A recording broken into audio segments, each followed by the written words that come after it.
दाऊद का नाम शायद ही कोई हो जिसने ना सुना हो। भारत का सबसे कुख्यात डॉन जिसने मुंबई की गलियों से निकलकर इंटरनेशनल क्राइम की दुनिया में अपना सिक्का जमाया। Dawood Ibrahim is a don whose empire spreads not just across the subcontinent. लेकिन दुनिया में ऐसे माफिया भी है जिनके सामने दाऊद की कहानी सिर्फ एक छोटे पन्ने जैसी लगती है। ऐसे लोग जिनके पास सिर्फ बंदूक ही नहीं बल्कि पूरा सिस्टम खरीदने की ताकत थी। आज हम आपको ले चलेंगे उस अंधेरी दुनिया में जहां 5 ऐसे डॉन रहते थे जिनका नाम सुनकर बड़े बड़े माफिया भी कांपते थे और जिनकी कहानियां सुनकर आपको लगेगा सिनेमा तो बस कॉपी है, असली स्क्रिप्ट तो इनकी जिंदगी है। और आज इस लिस्ट में शुरुआत हम उस शख्स से कर रहे हैं जिसका नाम सुनकर FBI भी थर्रा जाती है। एक ऐसा इंसान जिसने बिना गोली चलाए पूरी दुनिया का क्राइम कंट्रोल किया। नंबर 1 पर है सेमियोन मोग्लिविच, दुनिया का सबसे खतरनाक दिमाग। दुनिया में माफिया 2 तरह के होते हैं, एक जो बंदूक से डराते हैं और दूसरे जो दिमाग से राज करते हैं। सेमियोन मोग्लिविच दूसरा वाला है, लेकिन इतना खतरनाक कि FBI ने उसे द ब्रेन कहकर मोस्ट वांटेड क्रिमिनल्स की लिस्ट में डाला। 1960 के दशक में सोवियत यूनियन के एक छोटे से शहर में पैदा हुआ ये इंसान बचपन से ही पैसों और पावर का खेल समझ गया था। शुरुआत छोटे मोटे फ्रॉड से हुई, लोगों के पैसे डुबाना, नकली डील करना, लेकिन असली खेल शुरू हुआ 1980 के बाद। सेमियोन ने एक ऐसा नेटवर्क बनाया जिसमें ड्रग तस्करी, हथियारों का काला कारोबार, सेक्स ट्रैफिकिंग और सबसे खतरनाक इंटरनेशनल मनी लॉन्ड्रिंग शामिल थी। उसके पास 30 से ज्यादा कंपनियां थी जो बाहर से तो वैध बिजनेस लगती थी लेकिन अंदर से अरबों डॉलर का काला पैसा घुमाती थी। उसकी सबसे चौंकाने वाली चाल थी आर्ट और ज्वेलरी स्मगलिंग। वो करोड़ों के हीरे और पेंटिंग चोरी करा के नकली पेपर्स के साथ अलग अलग देशों में बेच देता। इससे पैसा भी आता और उसका नाम भी कभी सामने नहीं आता। कहा जाता है सेमियोन के पास इतनी ताकत थी कि वो एक फोन कॉल में किसी भी देश का सिस्टम हिला सकता था। रूसी सरकार, भ्रष्ट नेता और यहाँ तक कि खुफिया एजेंसियां उसके साथ डील करती थी। FBI ने उसके बारे में कहा, He is the most dangerous mobster in the world because he run a criminal empire without firing a single bullet. आज भी कई लोग मानते हैं कि वो कभी पकड़ा नहीं गया बल्कि कहीं रूस या यूरोप में बैठा अदृश्य हाथों से खेल चला रहा है। नंबर 2 पर है Joaquin El Chapo Guzman. Mexico के पहाड़ी इलाकों में जन्मा जोक्विन एल चापो गुज़मान एक ऐसा नाम जो सिर्फ अपने देश में ही नहीं बल्कि पूरी दुनिया के लिए डर का दूसरा नाम बन गया। उसने सिनालोआ कार्टेल को इतना बड़ा बना दिया कि उसका नेटवर्क 50 से ज्यादा देशों तक फैल गया। लेकिन एल चापो का असली हथियार बंदूक नहीं था बल्कि उसका दिमाग। वो जानता था कि पुलिस और सेना सड़क पर नजर रख सकती है लेकिन जमीन के नीचे क्या हो रहा है ये कोई नहीं देख सकता। यही सोचकर उसने अपने साम्राज्य को सुरंगों के जाल पर खड़ा किया। ये सुरंगें साधारण नहीं थी, कुछ में लाइट, कुछ में एयर कंडीशनिंग और कुछ में तो मोटरसाइकिल के ट्रैक बने थे ताकि ड्रग, हथियार और लोग पलक झपकाते एक देश से दूसरे देश पहुंच जाए। एल चापो के पास हजारों वफादार लोग थे, किसान से लेकर पायलट तक, जो उसके लिए कुछ भी करने को तैयार रहते। कहा जाता है कि वो अपने गांव के लोगों को पैसा, घर और सुरक्षा देता था और बदले में उनसे पूरी निष्ठा की उम्मीद करता था।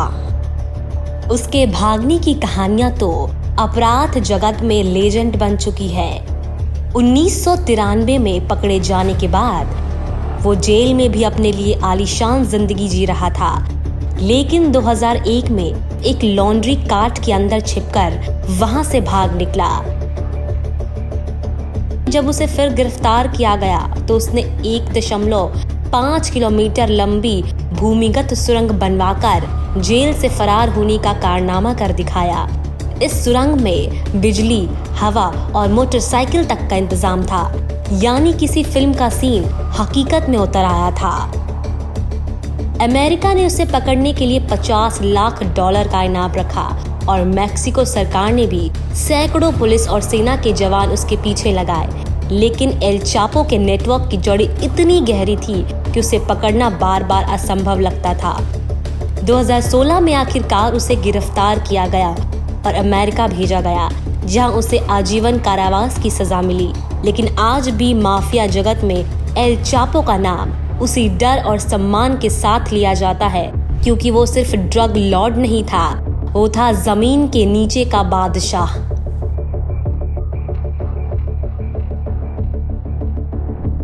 तीसरे नंबर पर है इस्माइल जम्बादा गार्सिया, भूत जैसा माफिया। अगर एल चापो मेक्सिको का सबसे मशहूर डॉन था, तो एल मायो जम्बादा वो शख्स है जिसने पर्दे के पीछे से इस पूरे खेल को चलाया। उसे भूत जैसा माफिया कहा जाता है क्योंकि आज तक उसे किसी ने खुलेआम नहीं देखा और वो कभी जेल नहीं गया। 1948 में सिनालोआ के पहाड़ी इलाके में पैदा हुआ मायो किसानों के परिवार से था, लेकिन बचपन से ही उसकी नज़र पैसों और ताकत पर थी। उसने अफीम की खेती से शुरुआत की और देखते देखते ड्रग तस्करी की दुनिया में ऊपर चढ़ता चला गया। एल मायो की सबसे बड़ी ताकत थी गायब रहना। वो ना सोशल मीडिया पर था, ना पब्लिक इवेंट्स में, और पुलिस के रिकॉर्ड में भी उसकी सिर्फ धुंधली तस्वीरें मिलती थी।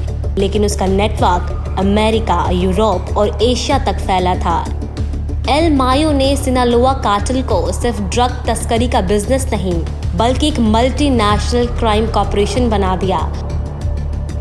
उसके पास कार्गो शिप्स, प्राइवेट जेट्स, ट्रकों के काफिले और मेक्सिको के बंदरगाहों पर पूरा कंट्रोल था।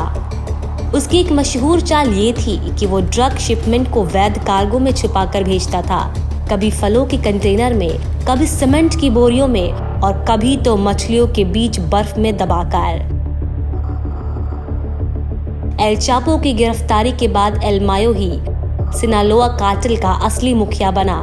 कहा जाता है उसके पास इतना पैसा और ताकत है कि वो किसी भी पुलिस अधिकारी या राजनेता को खरीद सकता है। FBI और DEA सालों से उसे पकड़ने की कोशिश कर रहे हैं, लेकिन एल मायो हमेशा एक कदम आगे निकल जाता है। उसके बारे में कहा जाता है, अगर वो तुम्हारे पीछे है तो तुम्हें मौत से पहले उसकी परछाई भी नहीं दिखेगी। आज एल मायो 70 से ऊपर की उम्र में भी माफिया जगत का सबसे ताकतवर और रहस्यमय चेहरा है। एक ऐसा डॉन जिसे न कोई देख पाया, न कोई पकड़ पाया। चौथे नंबर पे है मातेओ मसीना दिनारो, द लास्ट गॉडफादर। इटली की माफिया दुनिया में एक ऐसा नाम जो 3 दशकों तक पुलिस, जज और सरकार सबको चकमा देता रहा। मातेओ मसीना दिनारो, जिसे दुनिया द लास्ट गॉडफादर के नाम से जानती है, 1962 में सिसिली में एक छोटे से शहर कैसल वेट्रानो में पैदा हुआ। मातेओ बचपन से ही माफिया के बीच बड़ा हुआ। उसके पिता फ्रांसिस्को मसीना दिनारो खुद एक ताकतवर माफिया बॉस थे। कहा जाता है कि मातेओ ने 14 साल की उम्र में ही पहला मर्डर किया और कभी पीछे मुड़कर नहीं देखा। एक मशहूर डायलॉग था, I can fill a cemetery with my enemies. मैं अपने दुश्मनों से पूरा कब्रिस्तान भर सकता हूँ। मातेओ सिसिलियन कोसा नोस्ट्रा का हिस्सा था, वो माफिया संगठन जिसने दशकों तक इटली पर आतंक का साया रखा। 90 के दशक में उसने सरकार के खिलाफ खुले युद्ध का ऐलान कर दिया। 1992 में जज गियोवानो फोल्कोन और पुआलो बोर्सिलिनो, जिन्होंने माफिया के खिलाफ लड़ाई छिड़ी थी, उनकी कारों में बम लगाकर हत्या कर दी गई। इन धमाकों में कई निर्दोष लोग भी मारे गए। मातेओ सिर्फ मर्डर मशीन नहीं था, वो एक बिजनेस माइंडेड माफिया था। उसने ड्रग तस्करी, वसूली, मनी लॉन्ड्रिंग और कंस्ट्रक्शन कॉन्ट्रैक्ट से अरबों कमाए। वो अपने अपराधों को वैध बिजनेस के पीछे छिपाने में माहिर था, लेकिन उसकी सबसे खतरनाक चाल थी गायब हो जाना। 1993 में एक वारंट जारी हुआ और फिर वो ऐसे गायब हुआ कि 30 साल तक पुलिस उसे ढूंढ नहीं पाई। इस दौरान माथियो ने अलग अलग नकली पहचान, बॉडीगार्ड्स और गुप्त ठिकानों का इस्तेमाल किया। वो अपने पुराने दोस्तों से भी कम मिलता था, क्योंकि उसे पता था माफिया में दोस्ती भी एक दिन धोखा बन सकती है। 2023 में पुलिस को आखिरकार एक सुराग मिला, पलेर्मो के एक प्राइवेट क्लिनिक में, जहां वो कैंसर का इलाज करा रहा था। उसे घेर कर गिरफ्तार कर लिया गया, लेकिन तब तक वो सिर्फ एक माफिया बॉस नहीं था, वो माफिया इतिहास का एक लेजेंड बन चुका था। कहा जाता है आज भी उसके छुपाए हुए अरबों यूरो और गुप्त डील्स का पता नहीं चला है, और उसकी गिरफ्तारी के बाद भी उसके नेटवर्क के अदृश्य हाथ सिसिली में खेल जारी रखे हुए हैं। 5वें नंबर पे है Griselda Blanco, the cocaine godmother. Colombia की ड्रग दुनिया में एक ऐसा नाम जिससे सबसे खतरनाक ड्रग लॉर्ड्स भी डरते थे। ग्रिज़ेल्डा ब्लांको, जिसे द कोकेन गॉडमदर और ला मदरीना कहा जाता था, 1943 में कार्टागेना कोलंबिया में जन्मी ग्रिज़ेल्डा का बचपन गरीबी, हिंसा और अपराध में बीता। सिर्फ 11 साल की उम्र में उसने अपना पहला अपराध किया, एक बच्चे का किडनैप और मर्डर। इसके बाद उसका जीवन एक अंधेरे रास्ते पर चला गया, जहां पीछे मुड़ने का कोई मौका नहीं था। 1970 की दशक में ग्रिज़ेल्डा ने ड्रग तस्करी का धंधा शुरू किया और मियामी को कोकेन का साम्राज्य बना दिया। उसका तरीका बाकी सबसे अलग था। वो ड्रग को अमेरिका में लाने के लिए बेहद चालाक स्मगलिंग ट्रिक्स इस्तेमाल करती थी। यहाँ तक कि महिलाओं के कपड़ों में गुप्त पॉकेट्स और स्पेशली डिजाइन लॉन्ड्री तक बनवाए, जिसमें किलो भर कोकेन छुपाई जा सके। ग्रिज़ेल्डा की सबसे खतरनाक पहचान थी उसका बेरहम कत्ल करने का तरीका। उसने सड़क पर चलती मोटरसाइकिल से शूटिंग का ट्रेंड शुरू किया, जिसे बाद में दुनिया भर में ड्राइव बाय के नाम से जाना गया। कहा जाता है उसने अपने रास्ते में आने वाले 100 से ज्यादा लोगों की हत्या करवाई, जिनमें उसके 3 पति भी शामिल थे। मियामी में वो इतनी ताकतवर हो गई थी कि लोग कहते थे, अगर ग्रिज़ेल्डा तुम्हारा नाम जानती है तो तुम्हारी कब्र खुद चुकी है। 80 के दशक में जब अमेरिका ने ड्रग वॉर तेज किया, ग्रिज़ेल्डा को आखिरकार पकड़ा गया। 1985 में 20 साल की सजा हुई, लेकिन जेल में भी उसका नाम अपराध जगत में गूंजता रहा। उसका साम्राज्य भले टूटने लगा था, लेकिन उसकी दहशत बरकरार रही। 2004 में रिहा होकर वो कोलंबिया लौट गई, लेकिन किस्मत ने उसे वही अंत दे दिया जो उसने दूसरे को दिया था। 2012 में मेडलिन में एक मोटरसाइकिल से आए 2 बंदूकधारियों ने उसे सड़क पर गोली मार दी। ग्रिज़ेल्डा ब्लांको की कहानी इस बात का सबूत है, माफिया की दुनिया में ताकत और डर दोनों हमेशा खून के साथ खत्म होते हैं। ये है वो 5 डॉन जो अलग अलग देशों, अलग अलग तरीकों से, लेकिन एक ही खेल खेलते थे, पावर, पैसा और मौत का खेल। तो कैसी लगी आपको आज की ये वीडियो? कमेंट सेक्शन में ज़रूर बताइएगा। ऐसे ही कहानी और किस्सों के लिए हमसे जुड़े और सब्सक्राइब करें हमारा चैनल अस्तित्व का रहस्य। धन्यवाद।